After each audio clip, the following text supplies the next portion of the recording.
Eң bir азыркы өткөл мезгилде танымал болуп аткан Камчыбек Кыдыршевич генералыбыз. Мен бул кайрылууну сиздердин алдыңыздарда ортоңку трибунага чыгып айтууга мажбур болдум. Менин bir дагы bir тууганым, жолсо досум, жарым, bir медициналык кызматкер эмес. Кече жакында көрдүңүздөр, өткөнкү сессияда жанагы Алымкадыр Бейшеналиев боюнча айтылган маселелерди сотко берип, эми могул бүгүнкү айтылгандан кийин мага деметип Гаагадагы трибуналга берсин.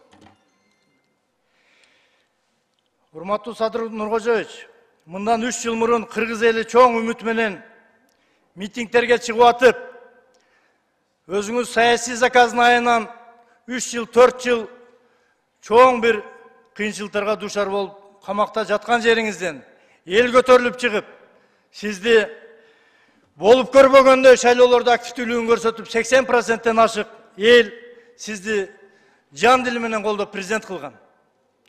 Материалдык кызыкчылыктарды артка таштап, жан дили менен президентибизге ишенип, жалпы мамлекетте өзгөрүү болсун деп элдин ишеними чоң болуп келген. Мен дагы ошол шайлоодо жигердүү катышып, добуш берүү өнөктүгүнө күбө болгом. Кудайга шүгүр, элдин ишеними акталганга аракет болуп, өлкөбүздө чоң реформалар жүргүзүлүүдө. Алсак кумтөрдү айтпаганда да көмүскө экономиканы ачыкка чыгаруу, элдин социалдык абалын жакшыртуу жаатына көп иштер жасалып, айрыкча коррупцияны жана уюшкан кылмыштуулукту түп тамыры менен жоюу аракети күчөтүлдү.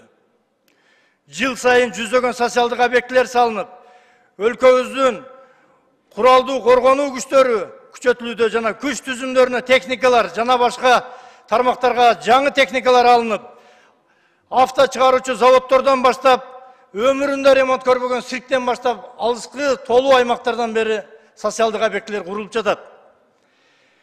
Бирок ошол эле учурда ушундай бир өткөл мезгилде, bir Kırgızstan silkinip bir butuna turar gezde eldin arasından, yol boşuşa komandanın arasından satkınlar çıkat eken. Orusçası predatildir. Bul predatildin biri.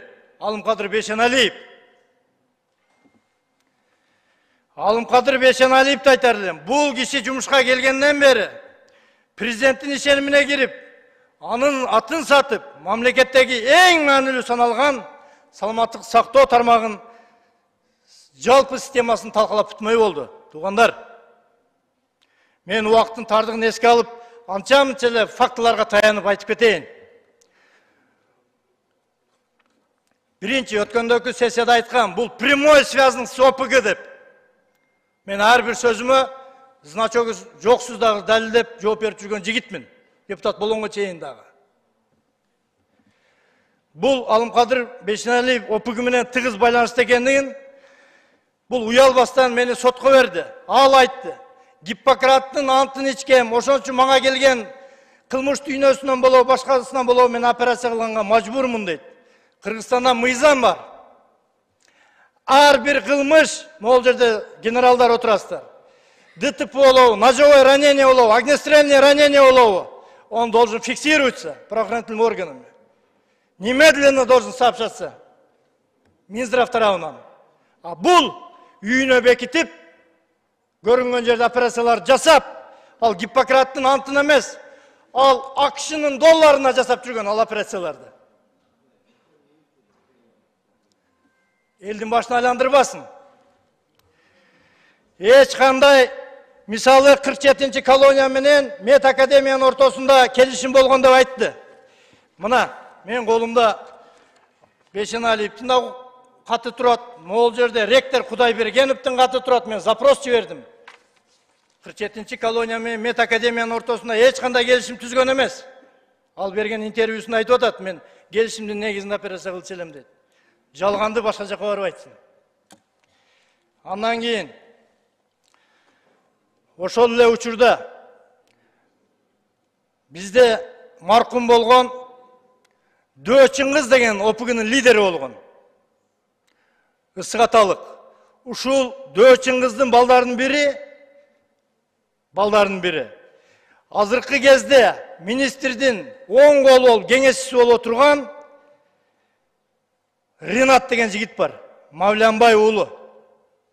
Эгерде фамилиясын мен тактаганга аракет кылдым, Мавлянбай уулу Ринат, бул жигит өмүрүндө госслужбада иштеген эмес. Болгону зубной техник. Бирок Алымкадыр Бейшеналиевдин 4 замминистрине карабастан жалаң кадр маселелерин жана башка чорный иштерин ушу жигит аркылуу бүтүрөт. Суд медэкспертизаларын, урматтуу могул жерде отургандар, сыйлап сүйлөбөй турсаң, суд медэкспертизалардын справкаларын баарын через ОПГлардан келген түшкөндөрүн ошол Ринат бүтүрөт. Убагында Азиз Батукаевди медициналык жасалма документ менен Кыргызстандан сопровождение кылып чыгарып жиберген болчубуз. Эч кандай кепилдик жок азыр. Соттук медициналык мафиянын аркасынан ОПГлардын чыгып жаткандыгы. Ошондой эле бул Ринат министрдин советниги. Активдүү ОПГнын мүчөсү Момунов Мамазыр Орунбекович деген мурда көп жолу кылмышка жоопко тартылган, оор кылмыштарга ОПГнын активдүү мүчөсү. ОПГлардын зоналарда, түрмөлөрдө маселелер болсо ушул бала аркылуу Ринатка чыгышат. Ринат министр менен соответственно керектүү справка, керектүү кагазлардын баарын даярдап беришет. Мына, дагы эмне факты керек. Текшерсин текшерүүчү службалар. Андан тышкары тармактагы чоң кызмат орундарга главврачтарды, директорлор дайындоодо Ринат аркылуу акча алынып турат. Мисалы Ринат Бекболот уулу Нурболот деген болгон. Но жүрөк кардиология институтунун зам директору. Ошодон $50.000 акча сураган. $50.000 акчам жок, мен антип иштей албайм десе, 3-4 күнөн $20.000 акча сураган. $20.000 да бере албайм десе, анда кечирип коесуң, сени жумуштан кетириш керек деди. Мына эшиктин алдына турат, Бекболот уулу Нурболот. Алып келип койдум. Живой. Андан сырткары 5-6 киши турат. Эгер добуш берсеңер, алып кирип нерде сүйлөтүп коем бардыгын. Чекеден тизип, отургузуп.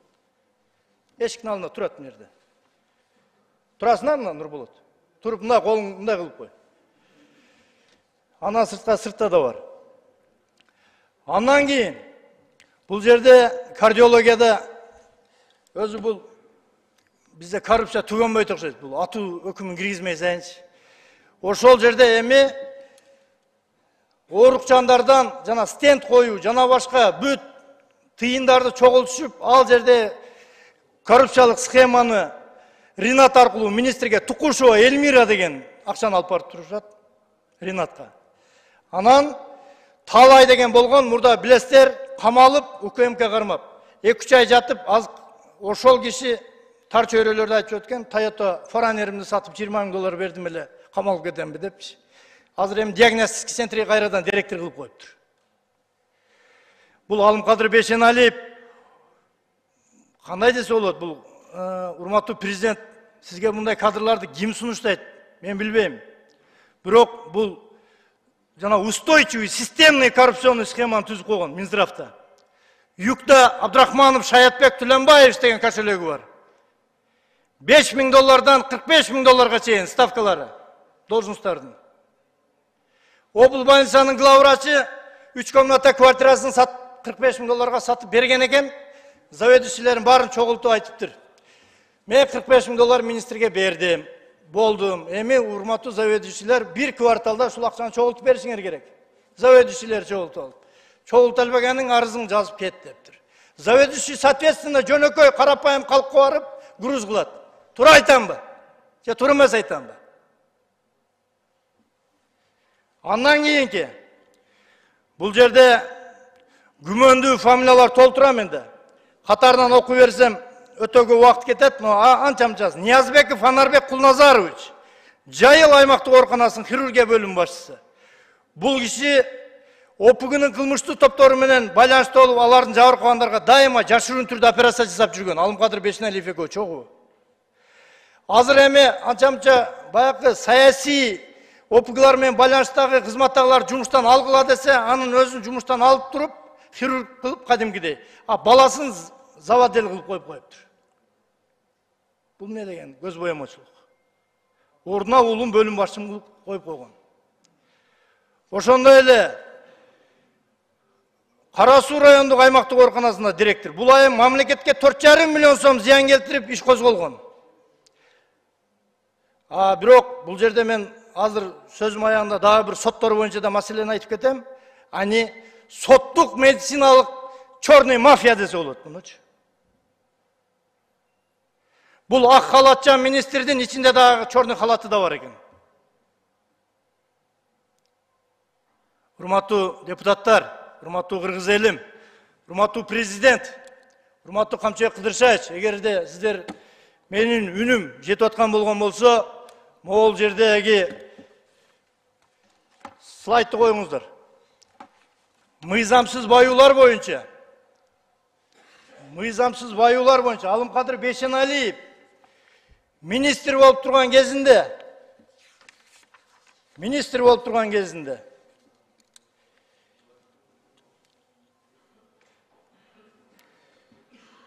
жекеменчик чет элдик компаниялардан 2 миллион 460 миң доза вакцинасын 1 миллиард 581 миллион 471 миң 315 сомго сатылып алынган. Түшкөн акча каражаттары офшорго кеткен.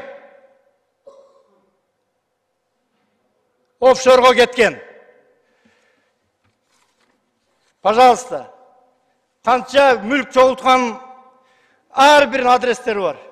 Жалаң могул жерде чогулган мүлктөрдүн 90%-тен ашыгы бул кишинин министр болуп иштеп тургандагы периодуна каралат. Мына, например, трехкомнатная квартира площадью 105,9, находится 5 метров, многоэтажная элитная Era Construction расположена. Жал 29, дом 17, квартира 46. Ушул эле тизмекте 15 квартира бир компаниядан алынган. 15 элитный квартира Era Construction деген компаниядан алынган. Экинчи аялынан Сабирдинова деген 2 кызы бар. Аларга өзүнө жазып алсам баласына жаздырган. Анан бул байымын дейт. Бул каяктан бай? Муну элдин баары билет канчалык медакадемияда зачет экзаменден акча алып кандай кылып сдавать этип жүргөнү. Бардыгы могу мүлктөрдүн караңыздар. 20дан ашык элит жанагындай люксовый машиналар. Range Rover Lexus 570 1 миллион доллардан ашык машинасына автопаркинг. Бул үчүнчү стороналарда айтпаганымда, бул жакын аялы, баласы, кызына оформить этилген мүлктөр. Не, бул элди жинди деп ойлойбу булар. Могул жерде мисалы жанагы Бейшеналиев Мар Алымкадырович, пожалуйста, баласы. Көлдөгү жанагы пансионаттар кандай жол менен мурда алынган, опугуну кандай колдонуп, жанагы 2 санаторийден кантип алганы тууралуу маалыматтар бар. Аны керектүү органдар текшерип алат. Кандай эле медакадемияда сабак берип жүргөн, заведующий болуп жүргөн, ито Илимдер академиясына мен кайрылат элем. Мунун жазган монологтору жанагы илимий даражасындагы защита кылган илимий бүт иштерин комиссионный текшерип чыгыш керек. Бул себеби абдан расчетливый жулик экен. Бул убагында Кулматов деген Ош обкомунун биринчи секретары болгон, ошонун кызын алган. Ринат Сатарович Кулматов деп обкомунун биринчи секретары. Ал киши соответственно өзүнүн курдашы Мамакеев хирург менен дос болгон. Аяш кайнатасы жазып берген бүт илимий даражаларын. Мен силерге мындай эле айтайын.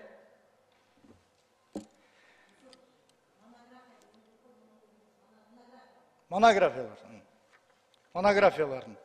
Эми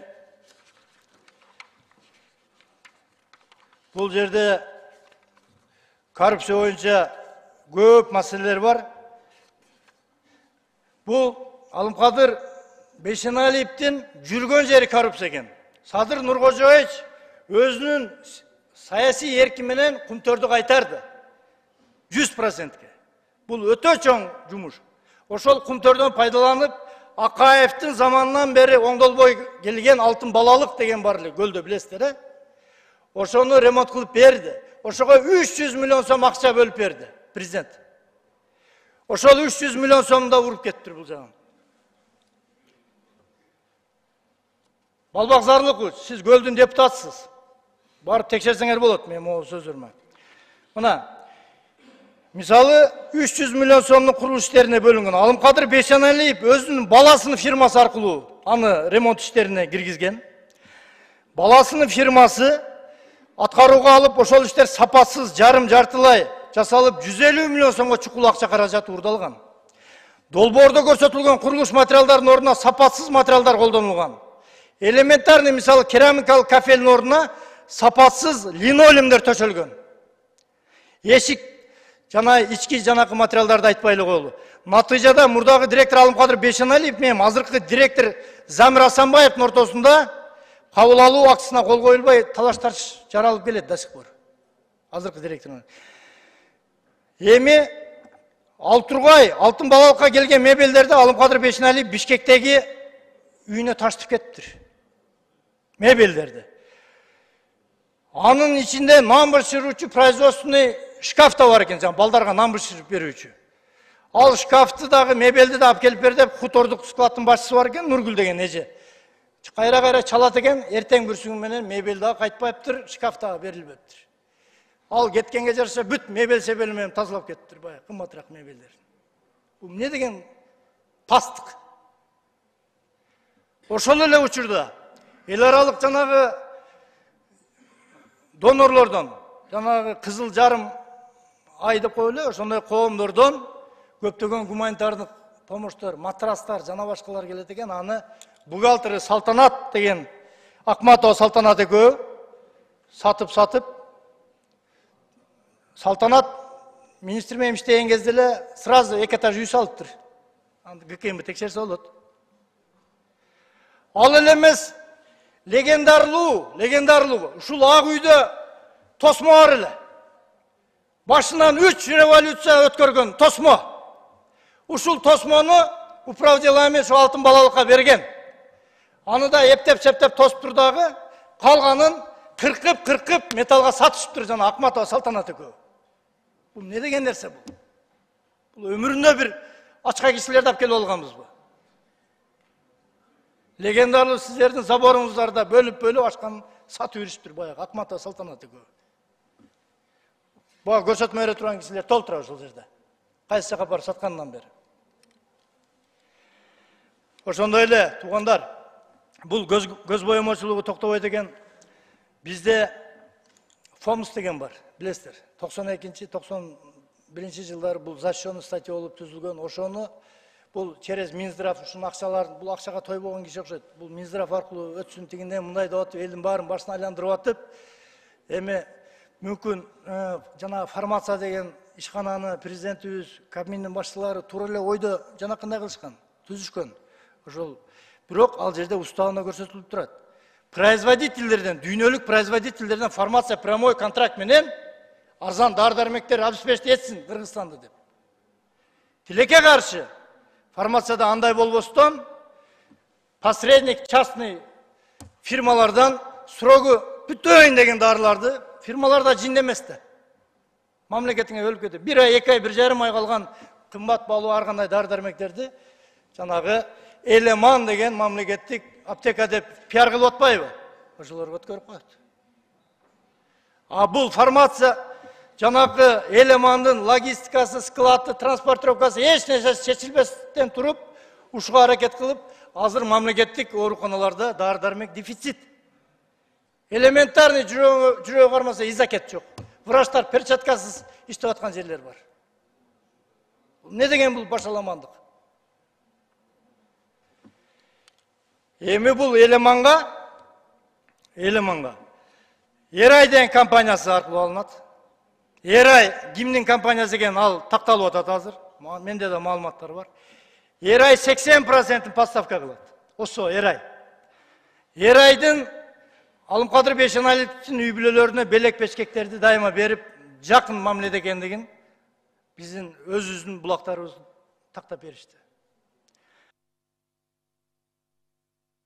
Жусупбек мырза, 1 мүнөт кошобуз. Оюнтун 20 мүнөт сүйлөдүңүз. Bir minut koşup bereyli, oyuңузду жыйынтыктаңыз. Кайсы фракция добушуң 10 минутуң берип турчу, бүтүрүп алайын. Аматалиев, чыгып айтып кой.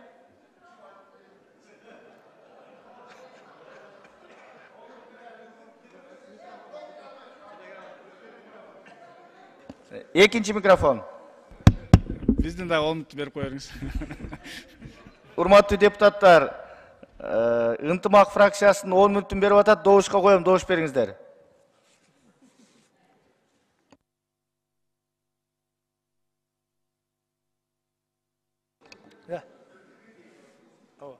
Эми бул формация боюнча өзгөчө иштер көп. Эң бир да маанилүү маселени айтып коеюн. Билесиңер, Алымкадыр Бейшенаев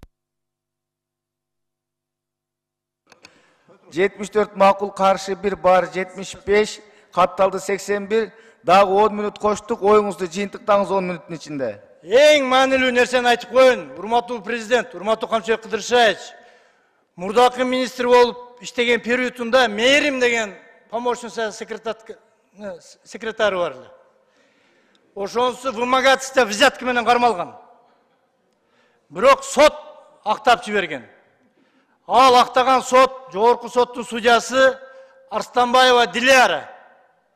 Арстанбаева Диляранын өзүнүн күйөөсү азыркы кезде Алымкадыр Бейшеналиевдин первый замминистри. Муну кандай түшүнсө болот? Кызыгуулардын кагылышуусу, кызыкчылыктардын. Кандай түшүнсө болот? Буларды менин маалыматым боюнча Швейцарияда, Женева шаарында недвижимосттар бар бул үй бүлөнүн. Бул Исмаилов Медербек, мурда начальник управления по стратегии, еще по международным грантам болуп иштеген экен Минздравда. Миллиондогон долларларды жешкен. Булар чогуу коррупциялык схемасында дайыма Алымкадыр Бейшеналиев менен чогуу жүргөн кишилер.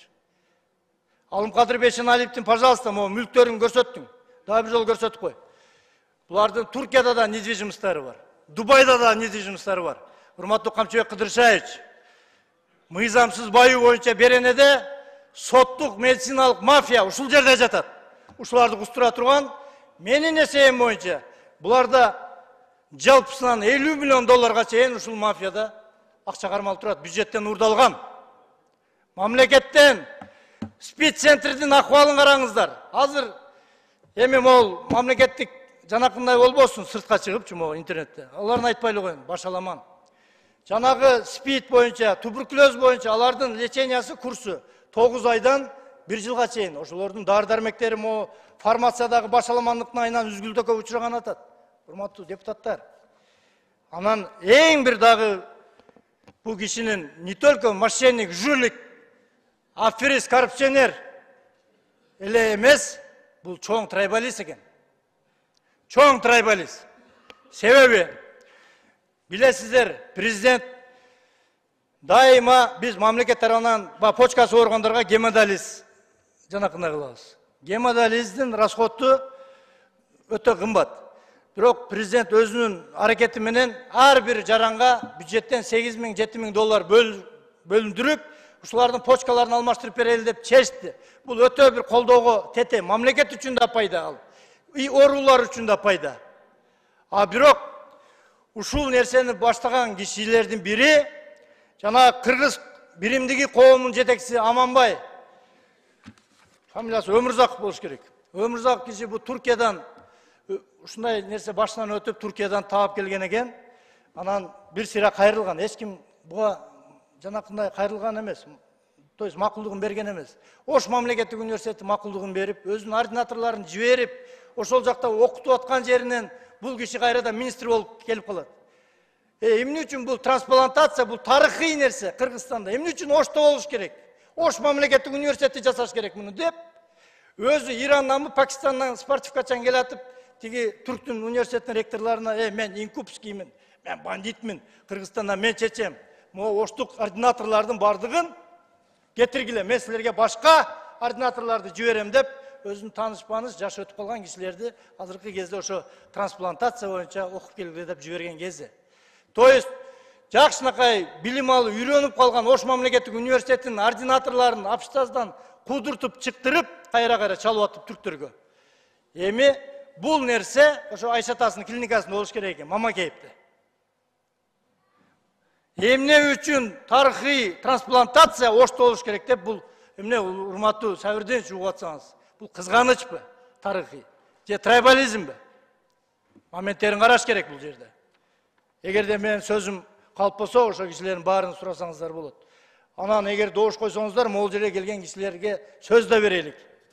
Анан урматтуу депутаттар, бул жерде сот менен медициналык мафия дебедимби? Бул жерде жөндөн-жөн айтылбай атат. Көп кадрлык чекарда деп өткөндө айткам. Мыйзамсыз жумуштан алынган врачтар, байкуштар сотко берет. Бирок эмнегедир соттон биринчи инстанция утуп, экинчи инстанцияна утулуп калат. Бул киши түздөн түз жогорку соттун төрагасы азыркы Базарбаев менен дос экен. Урматтуу Базарбаев, угуп атсаңыз мени. Сиз боюнча дагы, соттор боюнча дагы менде маселелер көп. Эгерде сотто эле бербесеңер, ага чейин. Ошон үчүн мындай калыс караш керек. Кече элементарный мени Ленин райондук сотуна бергенде, сиз кеңешчиси болуп, сиз мыйзамды окубайсызбы? Депутат конституция боюнча сүйлөгөн сөзүнө жооп бербейт деген жери бар. Бирок мен депутаттыгыма таянбастан, көчөдө да бардык жерде сүйлөгөн сөзүмө жооп бергенге даярмын. Жооп берип жүргөнмүн. Эми айта берсе өтө сөз көп. Туугандар, ушул моменттен пайдаланып кетейин. Бишкек шаарында скорыйда болгон 35-40 бригада бар экен. Өткөндө келип 500 бригада иштейт деп айтты. Калп. Ошо мамлекет суранып атып, кошуна колоң башка мамлекеттерден скорый машиналар келет, билесиздер. Ичинде оборудованный, полный, укомплектованный. Ошону эми шаардын Шаяхметов деген скорыйдын башчысы өзүнүн кызынын частный скорый фирмасы бар экен. Жанакы машиналар кичине айдалгандан кийин эле списание кылдыртып, ичиндеги оборудованияларды өзүнүн частный фирмасына алып кетип калат экен, жулуп эле оборудованияларды. Бул не деген шермендечилик? Бул не деген кишилерге биз саламаттык сактоо тармагын карматып койгонбуз? Урматтуу Садыр Нуркожоевич, эгерде ушул менин мына азыркы алынган дүйнөлөрү боюнча, жанакы акчалары боюнча бүт бардыгына мен жоопкерчилик тартканга даярмын. Мен фактыларга таянып, операция этип, ушул ортоң трибунада айтып атам. Камчыбек Кыдыршаевич, кустуризация деп коебу, же болбосо жалпы мамлекеттеги бир уюшкан кылмыштуу топтор менен жана коррупция менен чоң реформа жүрүп аткан кезде ушуларга катуу көңүл бурушу мен депутат катары талап кылам, суранып кетем. Мен дагы Ноокат районунан бир мандаттуу шайлоодон келген жигитмин. Аркамда 10 миң, 20 миң калкым бар. Ошолордун ишеничин актайын деп мен ушул жерде турам. Өмүрүмдө биринчи жолу бюджеттен депутат болуп айлык алдым. Менин бир туугандарым, же болбосо бир туугандарым бир медиги жок. Же болбосо бир мамлекеттик кызматта турганы жок. Мамлекеттик кызматта турганы болсо дагы мен саясатка келгенден кийин кеткиле дегем. Кеткиле деп арыз менен жазып кеткендери болгон. Мен өзүмө тазамын. Алхамдулилла, менин киришем Аллах. Орозодо айтып коеюн. Мен ошон үчүн могул жүрөк күйүп атат, туугандар. Биз кимге башкартып атабыз? Бул мен орозодо, бул бирөөгө кыйбат эмес, мен наоборот миңдеген оорулууларга сооп иш кылып атам. Бүгүндөн баштап шыпылдап дары таап апарып беришет. Ооруп жаткан байкуштарга. Бул элементарный жанагы госаптека дегендин провизор, фармацевт дегени болот, же ал штаты жок, же анын источник зарплатасы каралбаган. Главврачтарга груз этип коюп туруп, здание тап, монун айлыгын чеч деп. Бул не деген шермендечилик? Урматтуу депутаттар, сиздерди да чакырып кетем. Мен баш болуп Садыр Нуркожоевич баштаган мамлекеттик саясатын колдоп келатабыз. Биз колдойбуз. Азыр Кыргызстан, азыр оңолбосо өмүр бою оңолбойт айтып коеюн. Бардыгыбыз жапа тырмак, ууруну ууру, тазаны таза дей турган убакыт келди. Эч нерседен тайманбагыла. Ачык айтып, биз президенттерге, наоборот, биз жардам беребиз. Ушул жерде жанында туруп алып, bu kimler sunуш берет ушундай кадрларды? Урматтуу президент, сизге ким берет ушундай кадрларды? Мүмкүн кандайдыр бир учурда жакшылык кылгандыр, башка кылгандыр, ансын 100 эсе чыгарып алган давно. Айтып коеюн мен. Биз мына эл аралап келип атабыз. Элдин көпчүлүгү мамлекетте болуп аткан саясатка макул. Макул. Айрыкча Камчыбек Кыдыршаевдин жүргүзүп аткан реформаларына. Бирок наразычылыктар да күндөн күнгө күчөп атат. Именно ушундай кадрлардын айынан биз азыр силкинип ыргала турган кез келди. Мен ушул сөзүм качандыр бир эскерилип калышы мүмкүн. Ушу улуу трибунадан айтып атам. Бизди муундар кечирбейт эгер Кыргызстанда оңдобосок. Өзүбүздүн кызыкчылыктарыбызды токтотуп, жеке тууган дос жана башканы токтотуп, азыр бир силкинип, бир тазалана турган убакыт. Карагылачы башка мамлекеттердин өнүгүп атканын. Алыска кетпейли, Өзбекстан, Казакстан, карагылачы 15 жылдай согуш көргөн, жалган айтпайын, бир 10 жылдай согуш көргөн Тажикстандагы экономический жагы.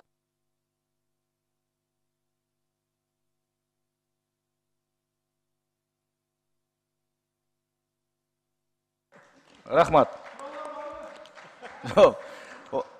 Рахмат, сиз регламент боюнча өзүңүздүн билдирүүңүздү гана жасайсыз. Сизге кенен убакыт берилди. Рахмат.